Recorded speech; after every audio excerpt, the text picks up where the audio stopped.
I still remember the exact moment everything started to feel wrong. Up until that night, I believed my life was stable. Not perfect, but solid in the way most ordinary lives are.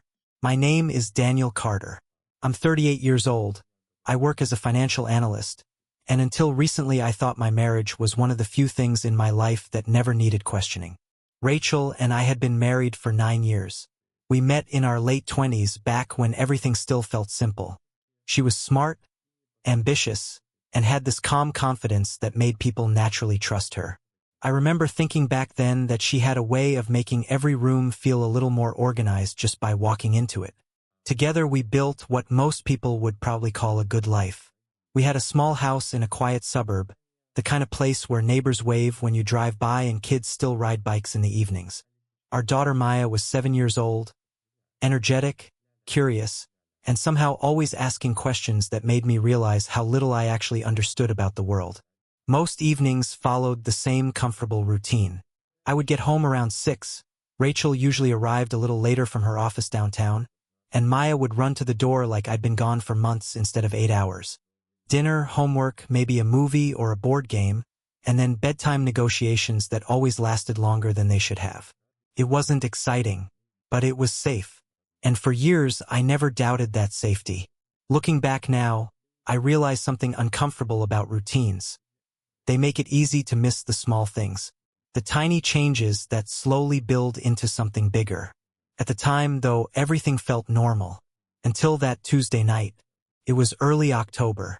The weather had started turning colder, and there was that quiet kind of rain outside that makes the whole neighborhood feel sleepy. I had brought my laptop home from work because I still had a few reports to finish before the end of the week. Rachel and Maya were in the living room working on a school project about planets. From the kitchen table, I could hear Maya asking questions like, "Is Saturn bigger than Earth?" and Rachel patiently explaining things while cutting colored paper into circles. Rachel's phone was lying on the kitchen counter near me. Normally, I wouldn't even notice it. We were never the kind of couple that checked each other's phones or read messages over shoulders. Trust had never been something we talked about because it was simply there. But then the screen lit up. Just a soft glow at first, followed by the quiet vibration of a notification. I glanced at it automatically. I wish I hadn't. The message preview appeared clearly on the screen. Tom. The name didn't mean much to me at first, but the message underneath it made my stomach tighten. Tom, room's already booked. I'm waiting for you in Seattle. For a few seconds I just stared at the screen, trying to process what I was reading. Seattle? Waiting for her?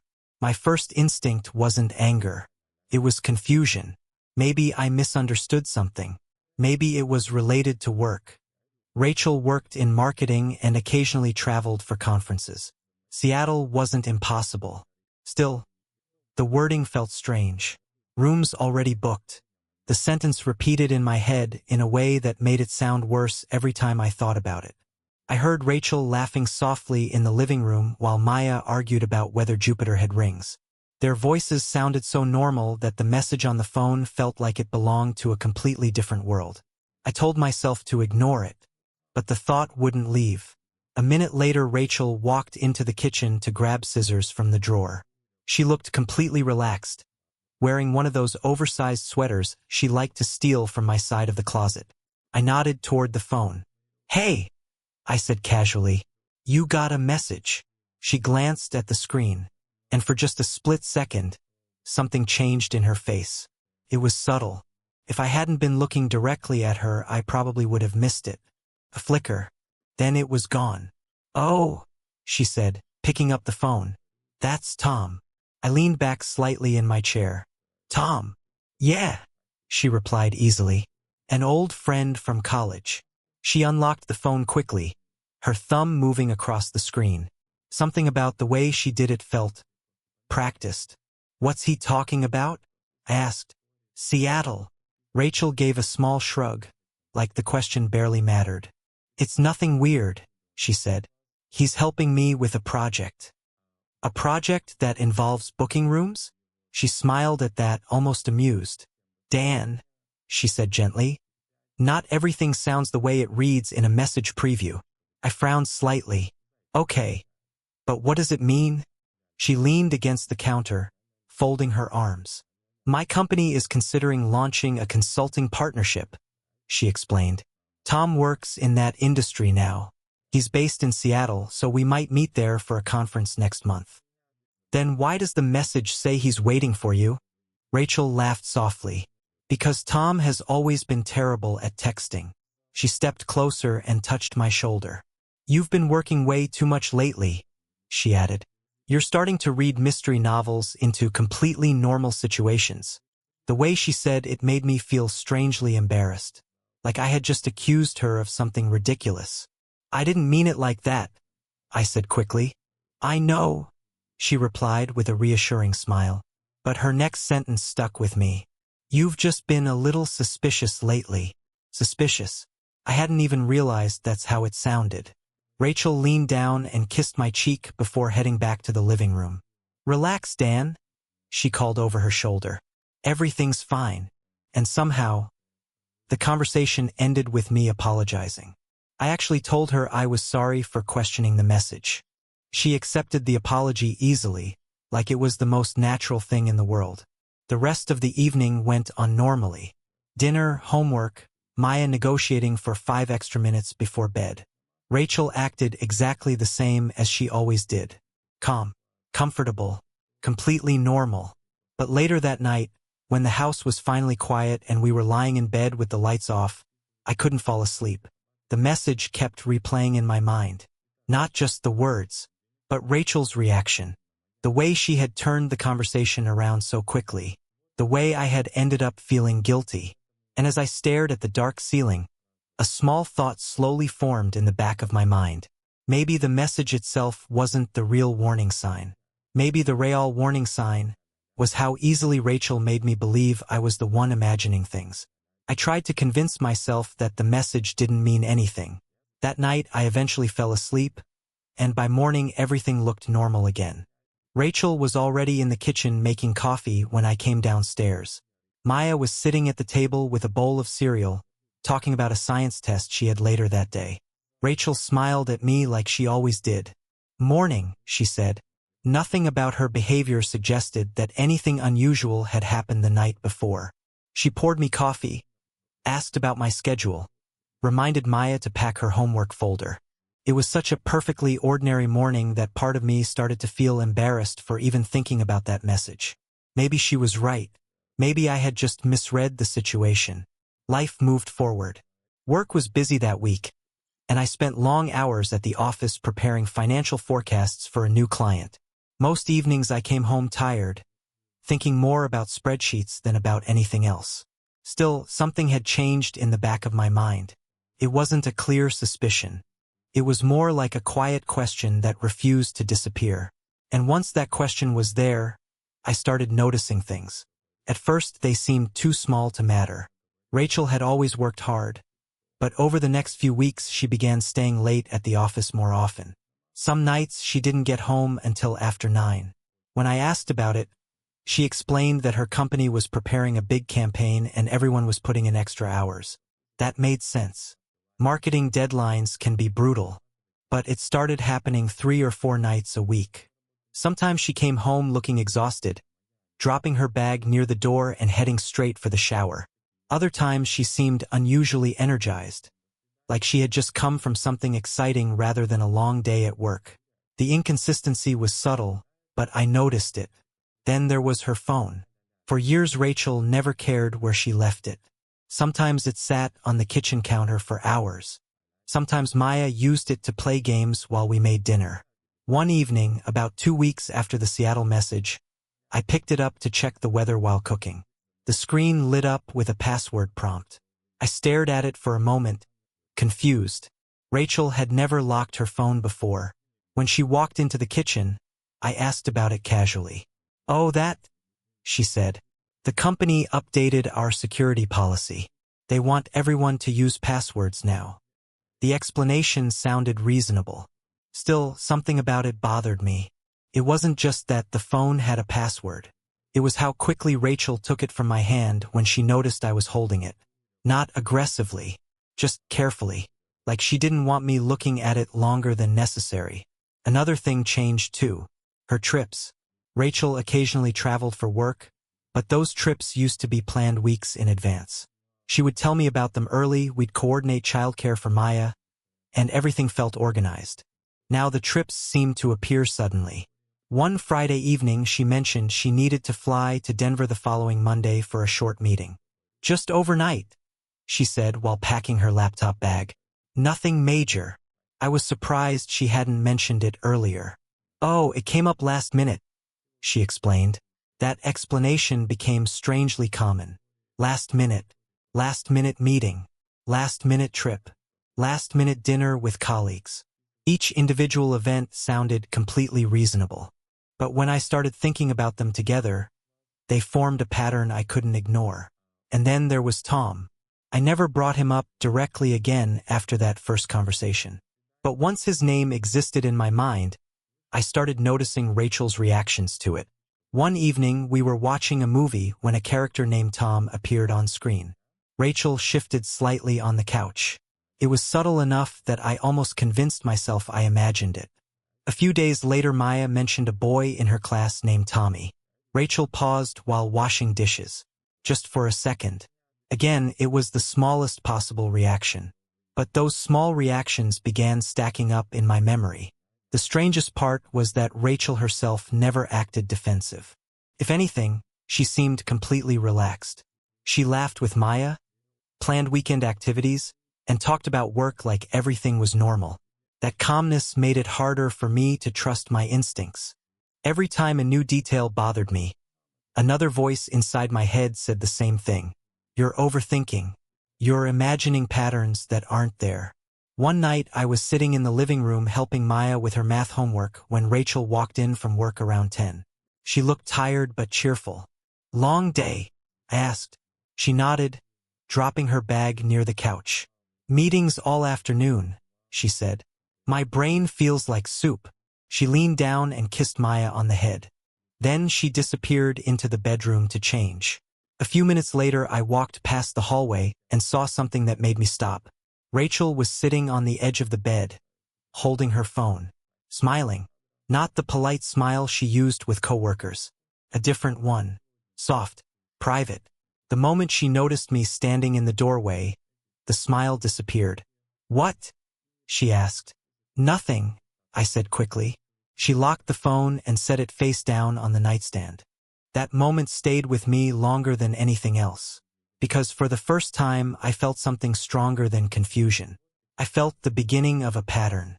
All those small details I had been ignoring. The late nights, the password on the phone, the sudden trips, the reactions to Tom's name. They were starting to connect in a way I couldn't explain. Individually, none of them proved anything.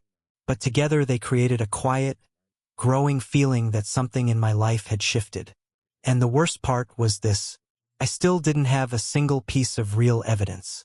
Just a collection of moments that suddenly refused to feel innocent anymore. For the first time since that message appeared on Rachel's phone, a new thought entered my mind. Maybe I wasn't imagining things. Maybe the warning sign hadn't been the message itself. Maybe the real warning sign was everything that came after it. For a while, I did nothing. That might sound strange, but when you suspect something is wrong in your own life, your first instinct isn't always confrontation. Sometimes it's hesitation, a quiet hope that the uncomfortable feeling in your chest will disappear if you simply ignore it long enough. I told myself exactly that. Rachel had always been honest with me before. We had never been the kind of couple that argued about trust. Maybe all those small details I noticed were just coincidences that my brain was stitching together into a story that didn't exist. Still, the thought stayed with me. Then, about 3 weeks after the message from Tom, Rachel came home one evening with news. She dropped her bag by the door and said casually, I need to go to Portland next week. I looked up from the couch. Portland? Yeah, she replied, kicking off her shoes. Corporate seminar. Just a couple of days. The way she said it felt almost rehearsed. Since when? I asked. Since today, she said. My boss mentioned it this afternoon. Apparently they want a few of us there. That phrase again. Last minute. I nodded slowly, pretending the explanation didn't bother me. When do you leave? Wednesday morning, she said. Back Friday. She walked into the kitchen and opened the refrigerator like the conversation was already finished. From the outside, nothing about the situation seemed suspicious. People travel for work all the time. Rachel had done it before, but the feeling in my chest returned immediately. That quiet pattern I had been noticing for weeks suddenly felt louder. Later that night, after Rachel went to bed, I sat alone in the living room thinking about it. If she was telling the truth, then Portland was exactly where she would be. If she wasn't, then Portland was just another story. For almost an hour I debated with myself about what to do next. Every option felt uncomfortable. Confronting her without proof could destroy our marriage if I was wrong. Ignoring my instincts could destroy it if I was right. Eventually I realized something simple. I didn't need to accuse her of anything. I just needed to know the truth. The next morning, during my lunch break, I made a phone call that felt strangely surreal. The number belonged to a private investigator. I had never imagined I would do something like that. The idea felt like it belonged in movies, not in the quiet suburban life Rachel and I had built together. But the man on the other end of the phone spoke calmly, like my situation was something he heard every week. His name was Victor. I explained the situation carefully, choosing my words as if saying them out loud might somehow make them more real. My wife says she's going to Portland for a work seminar, I told him. I just want to verify that. There was a brief pause on the line. That's simpler than you think, Victor replied. Travel records and hotel confirmations usually tell the story pretty quickly. We arranged to meet the following afternoon. Victor looked exactly like the kind of person you would expect in that profession. Mid-50s, quiet, observant, the kind of man who listened more than he spoke. After hearing my story, he nodded slowly. You'd be surprised how often these things turn out exactly the way people fear, he said. I didn't ask him what he meant. Instead, I handed him the details of Rachel's trip. Her flight time, the hotel her company supposedly booked, the dates she would be gone. Victor wrote everything down. Give me 48 hours, he said. Those 48 hours felt longer than any week of my life. I went through my normal routine: work, dinner with Maya, conversations with Rachel that suddenly felt strangely fragile. She acted exactly the same as she always had. If anything, she seemed unusually affectionate. One evening she sat next to me on the couch and rested her head on my shoulder while we watched television. The moment should have felt comforting. Instead, it filled me with a strange sense of distance. I kept thinking about Victor's words. Travel records tell the story. 2 days later, my phone buzzed while I was sitting in my office. It was a message from Victor. We need to talk. My stomach tightened immediately. We met that evening in the same cafe where we had spoken before. Victor placed a thin envelope on the table between us. I verified the travel details, he said. And, I asked, she didn't go to Portland. The words landed quietly, but they felt heavier than anything I had heard in years. Where did she go? I asked. Victor slid the envelope toward me. Seattle. For a moment I couldn't even open it. My hands felt strangely numb. Finally, I pulled the photographs out and spread them across the table. The first image showed Rachel walking along the waterfront. She wasn't alone. A man stood beside her. Tall, dark hair, his hand resting casually on her back.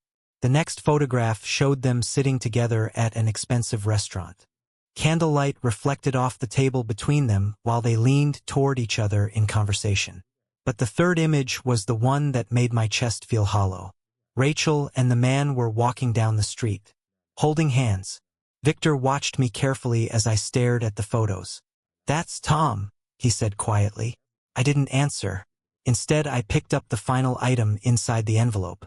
A small USB drive. There's also a video, Victor explained, taken at a bar later that evening. I didn't watch it until I got home. Rachel was still in Seattle when I plugged the drive into my laptop and opened the file. The video was short, just a shaky recording taken across a crowded bar. Rachel was sitting next to Tom, laughing as she spoke.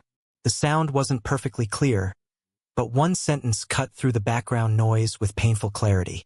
I'm done waiting for a ghost, she said. Tom asked something I couldn't hear. Rachel answered calmly. My husband is predictable, she continued. He's not really part of my life anymore. When the video ended, the room around me felt completely silent. For weeks I had been chasing suspicions. Now I had something far worse. Proof. And strangely, the moment I finally saw the truth, the confusion disappeared. In its place came something else. Calm I didn't expect. Because for the first time since this began, I understood exactly what I needed to do next. After I watched the video, I didn't move for a long time. The laptop screen eventually dimmed, fading to black, but I stayed sitting there in the dark living room, staring at my reflection in the blank display. My mind should have been racing, but instead everything felt strangely quiet. For weeks I had been living inside a cloud of uncertainty. Small details, strange reactions, late nights, unanswered questions. Each one had built a sense of unease that never fully formed into certainty. Now the uncertainty was gone. Rachel wasn't in Portland. She was in Seattle, with Tom. And according to the video, she wasn't even trying to hide how she felt about it. I'm done waiting for a ghost. The sentence replayed in my head over and over again. Part of me wanted to feel angry. Another part wanted to confront her immediately, demand explanations, throw the photos on the kitchen table, and force her to answer for every lie. But the more I thought about it, the less sense that reaction made. Rachel believed I didn't know. That assumption was the only advantage I had left. If I confronted her right away, the situation would explode into a messy argument full of denial, excuses, and half-truths. Nothing would be clear. Nothing would be controlled. And worst of all, Maya would be caught in the middle of it. That thought alone forced me to slow down. Our daughter was 7 years old. She didn't understand the complicated dynamics of adult relationships, but she would absolutely feel the tension if our home suddenly turned into a battlefield. I couldn't let that happen. So instead of reacting emotionally, I did something Rachel probably never expected. I made a plan. The next morning, I called someone I hadn't spoken to in years. Andrew Brooks.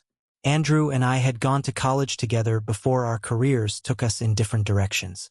While I ended up working in finance, Andrew went to law school and eventually became a divorce attorney. Back then, it was just an interesting career choice. Now it suddenly felt very relevant. When he answered the phone, he sounded surprised to hear from me. Daniel Carter, he said. I haven't heard that name in forever. Yeah, I replied quietly. It's been a while. There was a pause. Everything okay? He asked. No, I said honestly. Not really. We met that afternoon in his office downtown. Andrew listened carefully while I explained everything, the message from Tom, the growing suspicions, the private investigator, and finally the photos from Seattle. When I finished speaking, he leaned back in his chair and folded his hands together. Do you have the evidence with you? He asked. I handed him the envelope. He looked through the photographs slowly, then set them back on the desk. Well, he said calmly, from a legal perspective, this is extremely useful. His professional tone felt strangely comforting. Useful how? I asked. In situations like this, he explained, documentation matters. A lot. He tapped the photos lightly. This establishes a pattern of deception and infidelity. If the case moves into court, that evidence can influence several decisions, especially custody arrangements. The word custody made my chest tighten. Maya, I said. Andrew nodded. That's the most important part of this entire situation, he said. Everything you do from this moment forward needs to prioritize her stability. That had already been my instinct, but hearing it from someone else confirmed that I was thinking clearly. So what do I do? I asked. Andrew didn't hesitate. First, he said, you don't confront Rachel yet. I almost laughed. That was already my plan. Good, he replied. Second, start organizing your finances. Over the next hour, he walked me through a list of practical steps that felt almost mechanical compared to the emotional reality of what I was going through. Separate bank account, document shared assets, secure copies of important records. None of it felt dramatic. In fact, the process was strangely calm. When I finally left Andrew's office, I realized something unexpected. The situation that had felt chaotic for weeks now had structure, a direction. Rachel still believed she was living a secret life. Meanwhile, I was quietly preparing for the moment that secret life would collapse. The next few days followed a strange rhythm. Rachel returned from Portland on Friday evening. She walked through the front door carrying her suitcase, smiling the same warm smile she always used when coming home from trips. "I missed you guys," she said, hugging Maya first. Then she turned to me. "Seminar went well," she added. I nodded. "That's good." For a moment I studied her face carefully. There was no hesitation in her voice, no sign that she believed anything was wrong. If I hadn't seen the photos myself, I might have believed her. Later that night, after Maya went to bed, Rachel sat next to me on the couch and began describing the conference. Speakers, networking events, workshops. The story was detailed enough to sound convincing, but every word she said only confirmed one thing in my mind. Rachel had become very comfortable lying to me, and the strangest part was how calm I felt listening to it. Not because the situation didn't hurt. It did. But because I knew something she didn't. Every normal moment we shared now was temporary. Behind the scenes, things were already moving forward. Documents were being prepared. Evidence was being organized. And the quiet life Rachel believed she still controlled was slowly moving toward a very different ending. Meanwhile, I continued my routine for one simple reason. Maya. Every morning I drove her to school. Every evening I helped her with homework. We built a puzzle together one night, sitting on the living room floor while Rachel answered emails on her phone. Watching Maya laugh over something simple reminded me why I had to stay patient. This wasn't just about betrayal anymore. It was about protecting the only part of my life that truly mattered. And if Rachel believed my calm meant I was weak, then she was about to learn how wrong that assumption really was. The strange thing about betrayal is that the moment you finally see it clearly, something inside you changes. For weeks I had been living in confusion, questioning my instincts, doubting my own judgment, trying to convince myself that the things I noticed didn't mean anything. But once the truth was sitting in front of me in the form of photographs and a video, the uncertainty disappeared. Rachel had made her choice, and now I needed to focus on protecting what mattered most. Maya. The next few days passed in a quiet routine that probably looked completely normal from the outside. Every morning I woke up early, made breakfast, and drove Maya to school like I always did. She talked about her classmates, her teacher, and the science project she was preparing for the following week. Listening to her voice helped keep my mind grounded, because if I allowed myself to think too much about Rachel and Tom, the anger started creeping back in. And anger wasn't useful right now. Patience was. Andrew had been very clear about that. Stay calm, he told me during our second meeting. Emotions are the easiest way for situations like this to spiral out of control. So I stayed calm, at least on the outside. Behind the scenes, things were already moving forward. I opened a separate bank account and transferred a portion of my income into it. Not enough to create suspicion, but enough to make sure I had financial independence if things suddenly escalated. Andrew also helped me start organizing documentation, mortgage records, tax filings, insurance information. Things I had never thought about before suddenly became important pieces of a much larger puzzle. Rachel, meanwhile, seemed completely unaware. She continued her routine as if nothing had changed. Some nights she worked late. Other nights she came home early and helped Maya with homework. She laughed at Maya's jokes, talked about weekend plans, and occasionally rested her head on my shoulder while we watched television. Each one of those moments felt strangely hollow, not because the affection wasn't real, but because I knew the truth behind it. The strangest part was realizing how easily someone can live two different lives at the same time. One evening about a week after Rachel returned from Seattle, I came home from work earlier than usual. The house was quiet. Rachel was in the kitchen, leaning against the counter with her phone pressed to her ear. She was speaking in a low voice that stopped immediately when she saw me walk in. "I'll call you later," she said quickly. She ended the call and placed the phone face down on the counter. "Hey," she said casually. "You're home early." "Meeting got canceled," I replied. For a brief moment we just looked at each other. The silence between us felt heavier than it should have. "Who were you talking to?" I asked. Rachel didn't hesitate. "Work," she said. I nodded. "Of course." The conversation ended there, but something about her expression lingered in my mind. It wasn't fear. It wasn't even guilt. It was confidence. Rachel believed she was in control of the situation. That belief made everything easier for me, because the more comfortable she felt, the less careful she became. Victor, the private investigator, continued monitoring things quietly over the following week. I hadn't originally planned to keep him involved, but Andrew suggested it. "Patterns matter," he explained. Victor's updates were short and factual. Rachel had lunch with Tom 2 days after returning from Seattle. They met again the following Thursday evening. Always public places, restaurants, cafes. But the familiarity between them was obvious. When I looked at the new photographs Victor sent, the most painful detail wasn't physical contact. It was the way Rachel looked at him, comfortable, relaxed, like she was with someone who understood her. For a moment that thought made me question something painful. Had Rachel already emotionally left our marriage long before I realized it? I pushed the thought away. The reasons behind her betrayal didn't change the reality of it. One evening Maya asked a question that nearly broke my composure. We were sitting at the kitchen table finishing her homework when she looked up suddenly. "Dad."